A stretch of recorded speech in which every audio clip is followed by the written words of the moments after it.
caros irmãos e irmãs em Cristo, quem vos fala é Dom Pedro Cunha, bispo diocesano da Campanha. Hoje é domingo, dia 27 de agosto, e nós estamos celebrando o 21º domingo do tempo comum, cujo evangelho é o de Mateus 16, 13 a 20. Estamos encerrando um mês vocacional, hoje dedicado aos nossos catequistas, a quem hoje rezo na intenção, agradecendo a Deus pelo ministério que os nossos catequistas realizam na nossa Diocese da Campanha. Vou ler agora alguns pequenos fragmentos desse santo evangelho tão importante.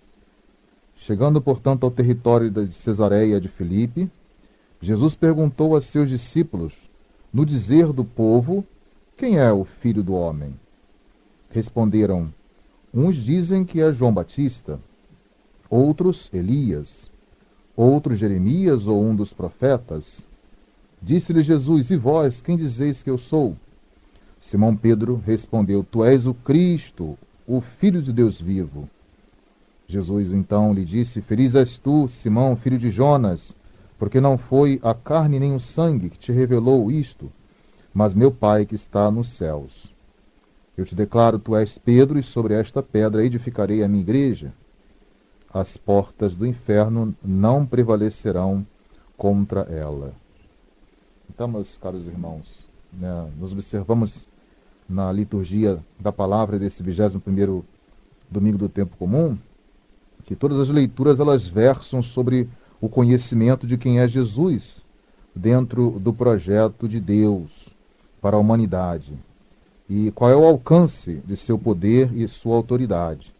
Na verdade, os profetas mencionados têm também a dimensão da realização de todas as promessas do Antigo Testamento que Deus fizera ao seu povo e que na plenitude dos tempos, então, ele realiza na vinda do Filho de Deus na carne humana, assumindo a condição humana. E Mateus, ele faz uma chamada muito interessante, numa versão muito específica que ele dá em relação aos outros evangelistas, para esta confissão de Pedro.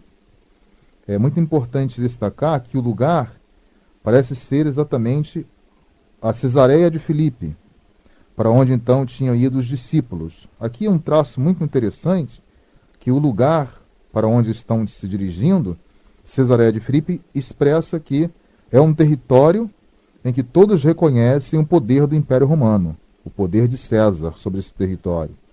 Então é exatamente nesse lugar, que é dominado pelo Império Romano, é que Pedro vai fazer a confissão de fé em Jesus, como sendo o Filho de Deus, e aquele que vai trazer o reino de Deus, um reino diferente do poder humano. Então é importante para Mateus destacar que esta confissão foi feita numa região do Império Romano. Ou seja, não que Pedro não reconhecesse o domínio do Império Romano, mas quis destacar que Deus veio nos visitar, trazendo-nos, através do seu Filho, esse novo reino, esse novo reinado. Então, por isso, Mateus vai situar, esse diálogo precisamente nesse lugar que é de muita importância histórica. É claro, o evangelista Marcos, na pergunta que Jesus faz, ele vai dizer, quem dizem os homens que eu sou? Mas já encontramos em Mateus uma pergunta um pouquinho diferente, quem dizem ser o Filho do Homem? Então, a resposta, alguns dizem que é João Batista, outros que é Elias, outros ainda que é Jeremias, ou algum dos profetas.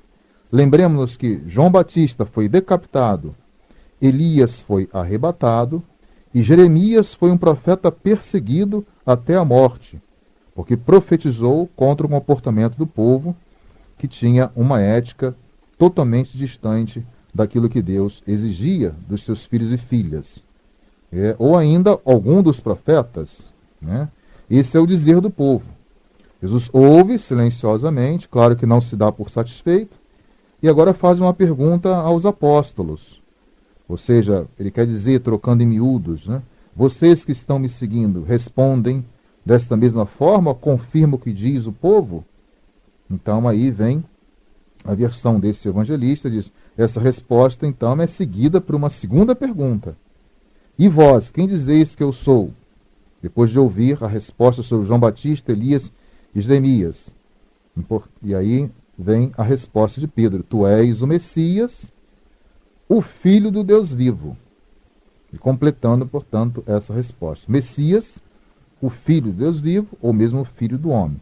Então é próprio de Mateus destacar isto, né? A resposta Messias indica que é o Cristo, enviado do Pai, e o Filho do Homem, o Filho de Deus, expressa, portanto, o lado da humanidade que é assumida por Jesus no mistério da encarnação.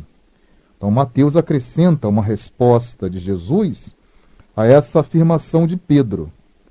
Então, nessa resposta, vai incluir também uma bem-aventurança. Pedro responde: Tu és o Messias, o Filho de Deus vivo.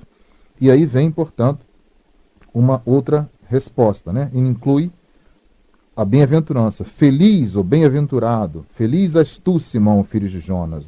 Então aqui está a dimensão da confissão de fé, que leva, portanto, a uma bem-aventurança. É muito interessante observar essa metodologia, esse modo de apresentar de Mateus, que quer conectar uma coisa à outra, né? No quadro do juízo final, nós encontramos aí dois aspectos importantes. Esse mesmo Pedro, que confessou Jesus como sendo o Messias, o Filho de Deus, ele está na terra recebendo as chaves do reino dos céus. E depois, ele está lá no quadro do juízo, naquela parte superior do céu, com essa mesma chave segurando. Ou seja, aquele que confessou Jesus como o Filho de Deus e que anunciou o reino de Deus, né, ele também foi um bem-aventurado, ou seja, foi um feliz, um santo. Chegou, portanto, à mansão dos santos, chegou à participação da glória eterna. Então é mencionada também a razão para essa felicitação de Pedro, essa bem-aventurança de Pedro. Porque não foi, diz Jesus aí, um ser humano que te revelou isso, mas o meu Pai que está nos céus. Então é importante sublinhar que a resposta de fé indica um dom que vem do alto. E aí, por isso, Jesus destaca, são passagens muito importantes, ricas, né, teologicamente falando. Simão, filho de Jonas, não fala simplesmente Pedro, para mostrar a condição radicalmente humana de Pedro. E, ao mesmo tempo, Pedro, reconhecendo a sua condição humana, ele reconhece a sua fraqueza, a sua incapacidade de afirmar Jesus na sua identidade, se não vier do alto.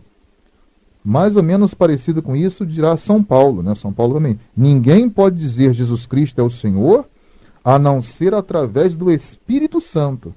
Então, tanto Pedro quanto Paulo, eles fazem um paralelismo, né? Tem uma semelhança nos dois modos de interpretar ou de dizer a identidade de Jesus. Então, para Mateus, saber quem é Jesus só é possível se vier do alto, se vier de Deus. E é claro que Pedro não poderia se envaidecer dessa sua resposta diante dos demais discípulos. Por isso Jesus vai dar a bem-aventurança e ao mesmo tempo também vai dar uma missão, que é essa representada pelo poder das chaves, né? Mateus vai juntar aí o título de Messias ao título do Filho de Deus. Então o título de Messias identifica a própria missão salvífica de Jesus. Tu és o Messias, ou seja, Jesus é o Yeshua, ou seja, é o Deus que salva. Ele é o Salvador, ou seja, ele é o enviado da parte do Pai. Aí está o aspecto confessional deste santo evangelho que não podemos jamais deixar de destacar aqui na reflexão deste santo domingo, né? O Filho de Deus, o Filho do Homem, algumas vezes em algumas passagens, expressa a condição divino-humana de Jesus. Ele tem, portanto, Messias, expressa a condição divina. E o Filho de Deus expressa a condição humana. Assim como o próprio Jesus disse, né, a Pedro: Simão, filho de Jonas, você é filho de um homem.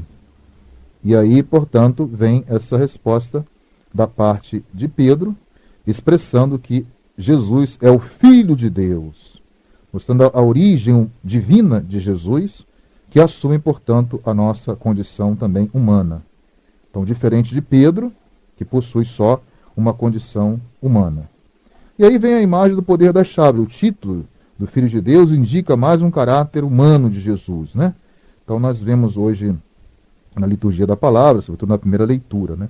Quando temos uma total confiança em alguém, como Deus vai também dar esse poder, expressando a confiança em Eliassim, Quando nós temos uma confiança em alguém, nós entregamos-lhe até as chaves.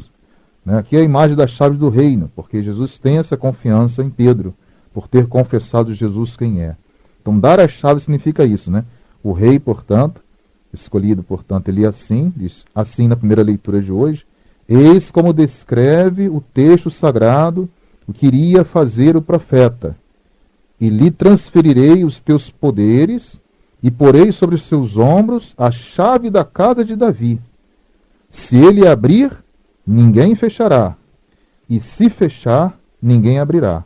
Trata-se, portanto, da missão de Eliassim, Deveria ser, assim, ele, um pai para os habitantes de Jerusalém. Então, nós temos uma relação hoje muito bonita entre a primeira leitura, retirada do profeta Isaías 29, 19 a 23, com essa imagem do Santo Evangelho de hoje.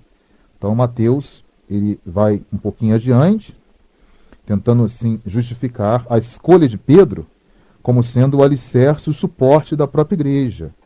O evangelista Mateus é chamado evangelista da fé da igreja, Então, por isso, pelo fato de que a ele, portanto, foi revelado por Deus quem era Jesus.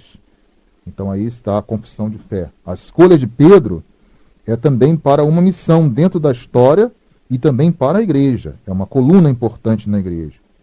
Então, é interessante mostrar essa comunhão do filho com o pai. O pai revela ao filho que é Pedro escolhido para essa missão, Mas a resposta de Pedro não é tão somente dele. É uma resposta que vem do alto, por uma escolha inteiramente de Deus, mas ela é confirmada pelo colégio dos apóstolos. E aí está um traço muito importante, anunciar quem é Cristo ao mundo. Essa é a missão. Pedro não vai pegar a chave e cruzar os braços. Ele vai ter que anunciar, portanto, esse Cristo, esse Filho de Deus vivo ao mundo inteiro, Então aí tem uma questão do anúncio da palavra que gera fé. E quando nós temos uma fé, nós afirmamos Jesus na sua identidade. Então ter fé, já que o evangelista Mateus é o evangelista da fé confessada por Pedro e da fé da própria igreja, ter fé significa reconhecer Jesus na sua identidade. Não posso me dizer cristão, se alguém me pergunta quem é Jesus, eu não sei responder, mas tenho que responder com toda a convicção, invocando sempre a luz do alto e apresentar, portanto, ao mundo esta nossa fé, dizendo verdadeiramente quem é Jesus. Então aí, a liturgia deste domingo está centrada nessa confissão de fé petrina, de Pedro, em relação a Jesus Cristo, mas que, na verdade, também serve para cada um de nós.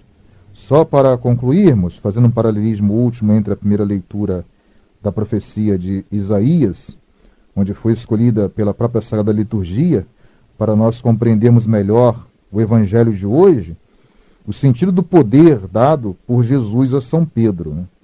Isso é importante que Pedro assuma essa missão de traduzir e levar essa mensagem a todas as pessoas. Não se trata, então, de um poder da chave, um poder político, um poder simplesmente temporal, ou uma licença para Pedro fazer o que ele queria, porque recebeu as chaves de Cristo.